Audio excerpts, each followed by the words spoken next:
লোকে বলে মেয়েদের কোনো বাড়ি হয় না, আসলে মেয়েদের ছাড়া কোনো বাড়ি সম্পূর্ণও হয় না। মেয়েদেরকে অভিনেত্রী বলা হয়, হ্যাঁ এটা সত্যি, কারণ মেয়েরা পাহাড় সমান দুঃখ নিয়েও সকলের সাথে হাসি মুখে কথা বলতে পারে। আজ আমি এমনই একজনের বাসায় এসেছি, সে আমার ননদ। ননদ বলতেই আমরা বুঝি রায়বাঘিনী, কিন্তু সে ব্যতিক্রম। তার মধ্যে কোনো বাঘিনীর রূপ নেই, সে আমাদের রাই। এবং আমার ছেলেদেরও খুব প্রিয় ফুপি। 2-4 দিন পর পরই ফুপি বাড়ি বেড়াতে হয় তাদের। এর অবশ্য একটা কারণ আছে, কারণ তারা অনেক ভালোবাসা পায় ওখানে এবং নিজেদের ইচ্ছাগুলো পূরণ করতে পারে। আসলে আপু অনেক শৌখিন এবং টিপটপ, সেটা আপনারা দেখেই বুঝতে পারতেছেন তার ঘরটা কতটা সুন্দর, কতটা সাজানো গোছানো। আর এই টিপটপ সাজানো গোছানো ঘরটাকে এলোমেলো করতে আমার ছেলের 10 মিনিটও লাগে না।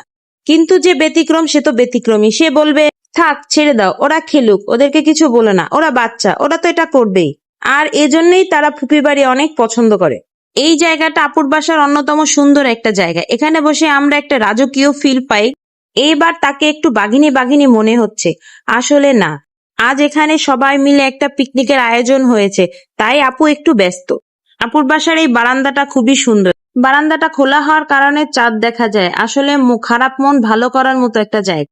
দরজাটা খুলতেই যে একটা মিষ্টি হাসি দিয়ে বলতো মামি আসসালামু আলাইকুম, সে আজ এখানে নেই।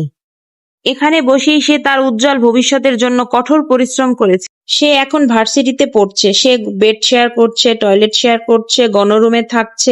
উজ্জ্বল ভবিষ্যতের জন্য এইটুকু কষ্ট তো মেনে নিতেই হবে। তার শখের গাছ, সাধের বারান্দা, কত নির্ঘুমে কাটিয়েছে রাত এই টেবিলে বসে। ওর জন্য মনটা খুব খারাপ হয়ে যাচ্ছে। ওই যে বললাম, কারো জন্য কিছু আসলে থেমে থাকে না। আজ অনেকেই আসবে, শুধু এই মানুষটাই আমাদের সাথে থাকবে না, এটাই বাস্তব। এইদিকে গেস্টরা চলে এসেছে বাসায়, সবাই এই রুমেই বসেছে, এখানে বসেই আড্ডা দিচ্ছে।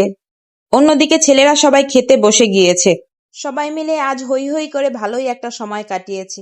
ভালো থাকবেন, আল্লাহ হাফেজ।